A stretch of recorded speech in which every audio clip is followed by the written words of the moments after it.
Hi guys, I had a very interesting commission made and I just wanted to share a few details, and I don't know whether I will have any access to it, whether I'm going to be able to show you how they fit or anything like it. So for this commission there were main two conditions. It's the band, Motley Crue, and the fit. The fit was copied from my fellow craftsman from New York, and to whom I say hello. Okay, and everything else, the client, he suggested that I just do my thing.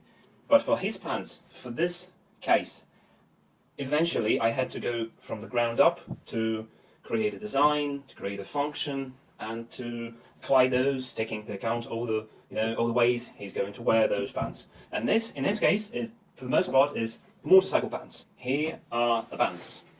So I hope the camera will transfer a good picture, and I can show you the overall look.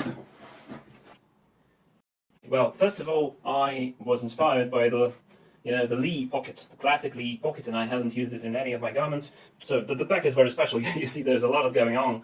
I can show you the front, and there's action here as well. Some things are functional, some things are for the for the sake of design.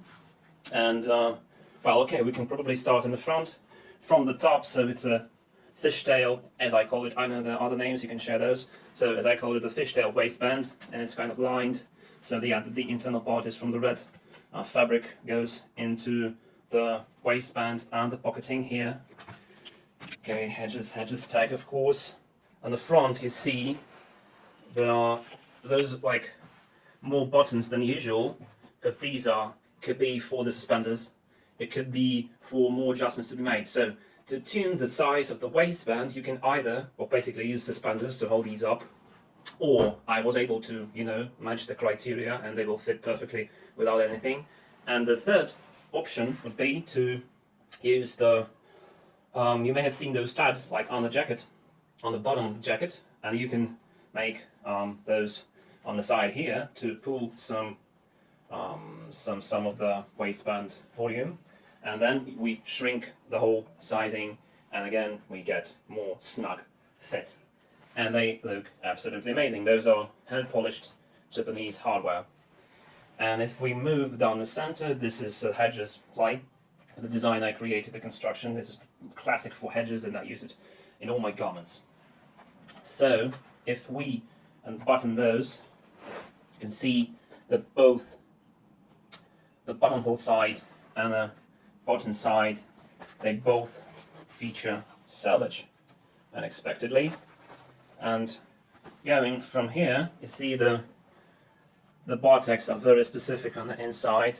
It's reminiscent. For me, the idea was, so the client is a motorcyclist, and I thought, like, in my mind, these were looking just cool, and these were either looking like a gamepad controls, symbols, or, so there's a one tack right here, so it's 1, 2, 3, or 3, 2, 1, go. For me, this was the idea, and they just look fancy, and they're very nice to touch. They're very pronounced because the thickness of the threads, and of course you see that all the buttonholes, they feature the Ukrainian color GIMP, as well as you can tell the belt loops here. On this side we have Ukrainian colors here, and if we're talking Ukrainian colors, you can see the same goes for the coin pocket here. But these are not invasive, and in my opinion these are not very punchy, not in your face. You can see them well, but they are not distracting from all the other stuff that's going on here.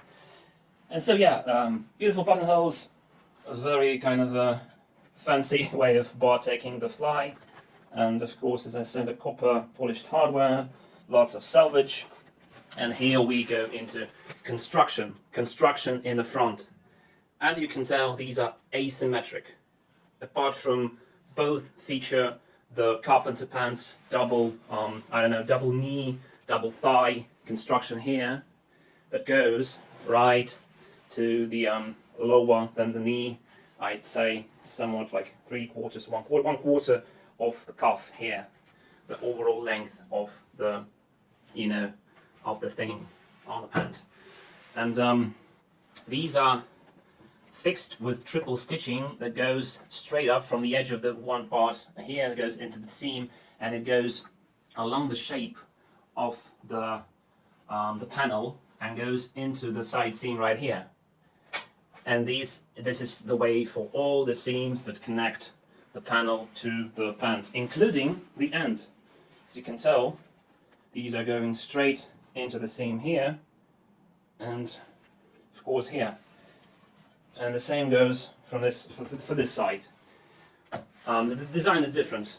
Here on the left we can see that there's a functional pocket, riveted of course, but we don't have any rivets for these panels here, and we don't have any rivets down here because of the motorcycle nature of the use of the pants, because they will be in contact with the the seating, the leather, or something polished, the paint, the chrome, whatever it might be.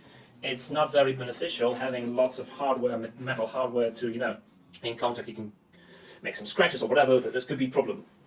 So, here on this side, these are basically crossroads. The crossroads, your adventures, whatever, and on each crossroad, there's a bar tag, like cross bar tag. There are 4 here, like on the main area of the panel, and there's one here in different colors. So, the concept was to use in-tone colors of similar ones, and I used 3 in this case for the specific motorcycle or double layering things or seams, to make them as subtle but as visible as possible. And all the other stuff, like classic 5-pocket design constructions, such as the stitching for the pockets, the fly course and the waistband, etc., these are made in the contrast colors, and those are the flame colors, the brick, the red, the wheat, the gold, all those are made in contrast. And this creates kind of a balance in my mind for these overloaded, absolutely crowded pants. There's a lot of details, but the stitching, it helps to, to stomach them. So, as I said, you see there's double paneling on the leg here, and on the leg there, this pocket here. Anyways, yeah, and so the angles of the entrance with the pockets, it's the same as the angle of the stitching for the panel here, and it's on this side it's fair for all 3, like the entrance of the pocket, the panel, and the entrance for the additional pocket for your phone. And that's a pretty big phone right here.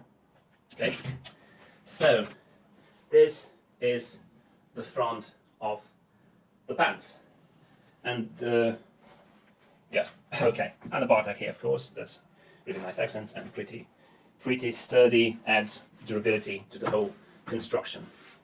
If we go back, there's a lot of action here as well. The pockets are very, side saturated. When you're riding something, anything, a motorcycle, it's much more convenient to have your pockets as much to the side as possible, as it still looks fine, but less crowded in the middle of the pants. So the panels, of course, loads of Cornelli embroidery here, and it was a separate challenge to to create an ensemble with a topic of Motley Crue.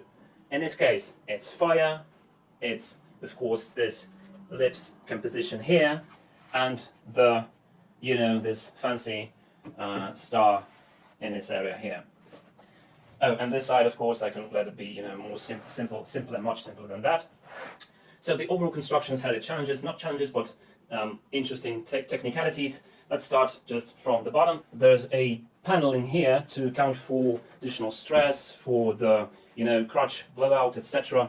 And the stitching of the panel, again, all the curved stitching is made on a triple stitch machine which is not perfect for the task, but what it does is it's just a beautiful, sturdy, and yet flexible because of the chain stitch seam.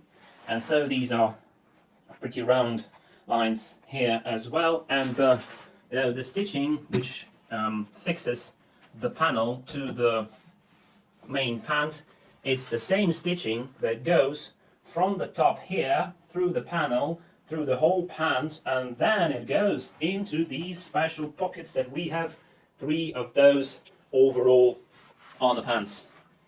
It's 2 pockets here on the left and 1 pocket on the right, and so the idea is that when you're riding, your knees are bent, and basically in order to access any of your usual standard pockets, you have to either extend or change your position, which could be like, again, not very convenient for the ride. And in this case, you can use these not very large but fairly usable size pockets. And again, we can see the stitching, again, the Ukrainian colors here, and the areas where the stitching from the panel goes into the basically side stitching of the pocket. Those are reinforced with, again, kind of a monochrome Bartex for each of the respective pockets. And it goes right into the seam. And as you see, not only goes into the seam, but it matches with a tolerance of 1 millimeter with the stitching that went through whole panel in the front, went out in the end here, and went out in the inseam here, and met with the other stitch that is from this part, the crotch reinforcement here. And that's fair for both sides, but here's 2 seams, or 2 lines of stitching for 2 pockets, and this only for 1 pocket, and of course these are perfectly symmetric here as well. And I just thought that it could be more harmonious to not have 4 but 3 pockets, and it should be enough. These are Lee inspired, and the stitching, the embroidery that I do is of the Lee shape again. Guys, it takes a lot of time, and I appreciate you watching and spending it with me. So what I did here, it's my own way of starting a seam for the pocket and finishing it, but I haven't used it once for the back pockets, only for the front pocket, as you can see right here, because you have to place the back pockets first, and then attach the yokes, and then assemble the whole thing. And it's problematic to have these, symmetrically match each other, but they do. They 100% do. I think you understand that this mismatch is a part of the design, of course. Of course, different stitching color here and there, and monochrome star here, again, triple stitching, and it is even lined on the inside, as you can see. Of course, chain offs, the machine works pretty well, and so it does the stitching without the fabric. And here we have the tab on the outside of the pocket, kind of non-standard way of using it, and the H arc here is, first of all, it's Lee style. Secondly, it's made out of 3 separate hand-controlled passes. There's 1 pass of Cornell of 1 color, there's the 2nd pass with the other color, and there's a 3rd pass on Singer 201, which is a classic lock stitch. And what you get is a very volumetric, kind of look for the embroidery. It allows it to have 3 colors, or 3 shades, or a shape with a shade or shadow. I don't know. It looks cool, and it was another moment of testing your own skill, basically.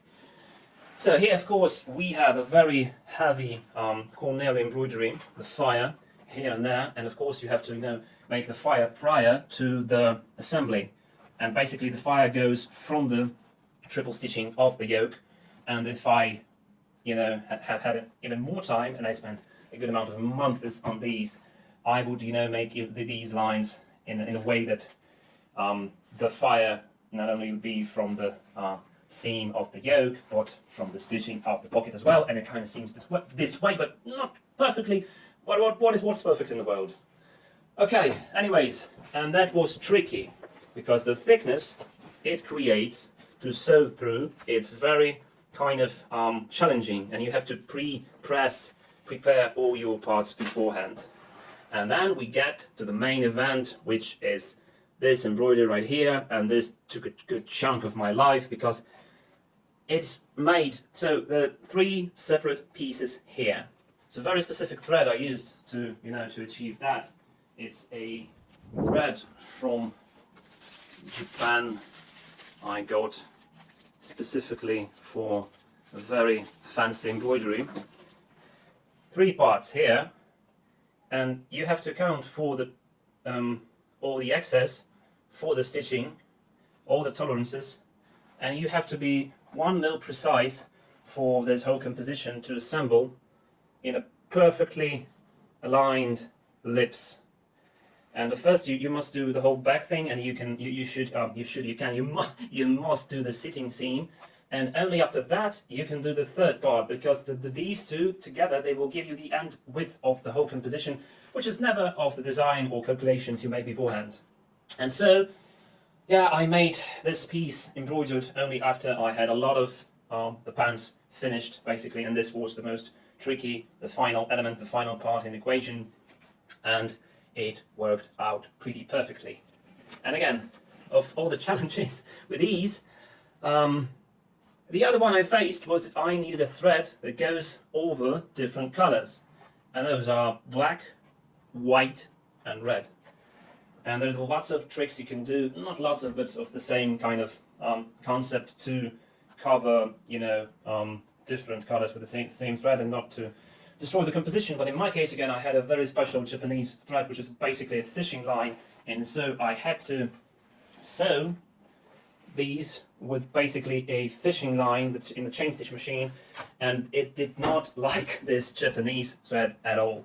But in the end, I was able to, force it into the garment and use it, and you can see that we have an unobstructed view of the embroidery over the red, over the black and white, and no colors have breaks or top stitching, because the top stitching is absolutely 100% transparent. But what about the hemming? The hemming is special as well. My style of hemming with a very irregular, like barbed wire stitching, but what it does is this kind of red, it's reflective. It's as reflective as your, sportswear or anything you wear of that kind, implemented in the thread itself. Again, special thing I got, and finally, I think it's a suitable place to use this tack. And the look is unobstructed as well, because it's a shade of red, the flame of course, and it plays well with overall design of the pants. I gave them my best, and I hope they will function properly. I hope they will be a joy to use, to observe. I think these are fine pants. Again, thank you so much for your time. Thank you for your trust. Thank you for your choice, for your attention, for your comments, for everything you give me that allows me to create this unique stuff for you. 1 of 1 motorcycle pants, Hedges Design. We're out.